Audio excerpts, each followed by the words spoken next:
ইন্নাল হামদালিল্লাহ ওয়াসসালাতু ওয়াসসালামু আলা রাসূলিল্লাহ আম্মা বাদ। পাশ্চাত্যের গোলামের জিঞ্জির ভেঙে নববিমান হাজে ফিরে আসার আহ্বান, পর্ব ১। আপনাদের সাথে আছি আমি আবু মোহাম্মদ। বলছিলাম বাংলাদেশ নামক এই মুসলিম ভূমির অধিবাসীদের কথা। এই ভূমির ধর্মপ্রাণ মুসলমানদের ইতিহাস যতই উন্মোচন করা হয়, ততই এক বেদনাবিধুর সত্য চোখে পড়ে। এ ভূখণ্ডে ক্ষমতার পালাবদল হয়েছে বহুবার, কিন্তু শোষণের হাত কখনো থেমে নেই। বহুকাল ধরে দেশে বিদেশে শাসক গোষ্ঠী এদেশের মাটিতে ইমানদার মানুষের বুকের উপর বসে শাসন করেছে।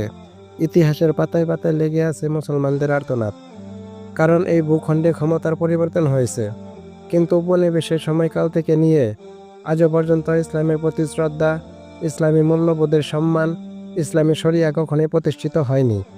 স্বার্থবাদী ক্ষমতাসীন গোষ্ঠীগুলো সবসময় মুসলিম জনতাকে মিথ্যের আশার প্রলোভন দেখিয়েছে। ধর্মীয় আবেগকে পুঁজি করে তারা ক্ষমতা এসেছে, উম্মার নাম ব্যবহারে বক্তৃতা সাজিয়েছে, কিন্তু বাস্তবে মুসলমানদের ধর্মীয় স্বাধীনতা কখনোই প্রদান করেনি। বরং এমন আইন, এমন নীতি চাপিয়ে দিয়েছে যা ইসলামী শরিয়ার পরিপন্থী। আর সবচেয়ে ভয়াবহ, যখনই আল্লাহ ও তার রাসূল সাল্লাল্লাহু আলাইহি সাল্লামের শানে বেয়াদবি হয়েছে, তখনই রাষ্ট্র নীরব থেকেছে। যারা নবীজি সাল্লাল্লাহু আলাইহি সাল্লামের ভালোবাসার তাগিদে প্রতিবাদ করেছে, তারাই উল্টো নির্যাতিত হয়েছে। রাষ্ট্র কর্তৃক কটূক্তিকারীদের নিরাপত্তা নিশ্চিত করা হয়েছে, আর তাওহীদবাদী মানুষের কণ্ঠরোধ করা হয়েছে নানা অজুহাতে। এদেশের ধর্মপ্রাণ মুসলমানদের নিরীহ দাবি কাদিয়ানীদের রাষ্ট্রীয়ভাবে কাফের ঘোষণা করা, কিন্তু সেকুলার রাষ্ট্র বরাবরই কাদিয়ানী ফিতনা নিয়ে উদাসীনতা দেখিয়েছে, কাদিয়ানীদের পরোক্ষভাবে সমর্থন দিয়েছে। কটূক্তি করে যারা বাজে ভাষায় নাস্তিক্যবাদ ছড়িয়ে দিয়েছে, রাষ্ট্র তাদের প্রতি বরাবর শিথিলতা দেখিয়েছে। সব মিলিয়ে স্পষ্ট প্রমাণ যে এ মাটির মুসলমানদের ইমানি অনুভূতির কোনো মূল্যই নেই ক্ষমতার দালান কোঠায়। অপরদিকে সেকুলার রাজনৈতিক শক্তির গুন্ডাবাহিনীর দুপা জুড়ে আছে এদেশের সাধারণ মানুষের বুকের উপর। গুম, খুন, ধর্ষণ, লুটপাট এসব যেন এখন দেশের প্রতিদিনের খাবার।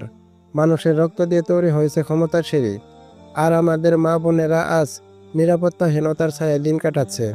আইন আদালত যেন এক অদৃশ্য রহস্যের নাম। ন্যায় বিচার এখানে এমন এক বস্তু যা কেবল বইয়ে পড়া যায়।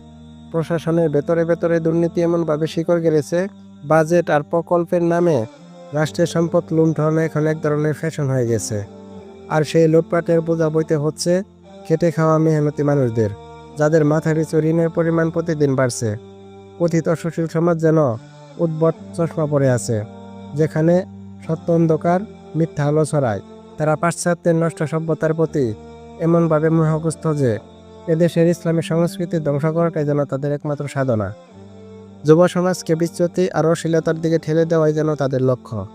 ইসলামী চেতনা, ইমান ইত্যাদি সবকিছু উপেক্ষা করে চাপিয়ে দেওয়া হয়েছে পাশ্চাত্যের সেকুলার আইন। এই ভূমির মুসলিম জনগোষ্ঠীর ধর্মীয় দাবি, ধর্মীয় পরিচয় সবাই যত্নে ছড়ে ফেলা হয়েছে। রাষ্ট্রযন্ত্র পশ্চিমাদের গোলামির জিঞ্জির গলায় ঝুলিয়েছে, সেটাকে সম্মানের মালা হিসেবে গর্ব করে দেখিয়েছে। অথচ এদেশে মানুষ মুসলিম, তাদের ইতিহাস শুধু ইসলামের ইতিহাসে সমৃদ্ধ, তাদের চেতনা ইসলাম, তাদের রক্তে মাংসে মিশে আছে ইসলামের প্রতি ভালোবাসা। তাই এখন সময় এই ভুলে যাওয়া আত্মপরিচয় পুনরুদ্ধারের। সময় এসেছে পাশ্চাত্যের গোলামের শিকল ছিঁড়ে ফেলে নববিমান হাজে ফিরে যাওয়ার, আল্লাহর দিনকে সবার আগে প্রাধান্য দেওয়ার এবং ইসলামী শরিয়াকে জীবনের সর্বস্তরে প্রতিষ্ঠিত করার। একমাত্র ইসলামী শরিয়াই পারে এই ভূমিকে ন্যায়, শান্তি, মর্যাদা ও মানবতার আলোয় আলোকিত করতে। প্রিয় বন্ধুরা, ভিডিওটা ভালো লাগলে অবশ্যই শেয়ার করে অন্য দিন দেখে সুযোগ করে দিন এবং আপনার মতামত জানান কমেন্ট বক্সে।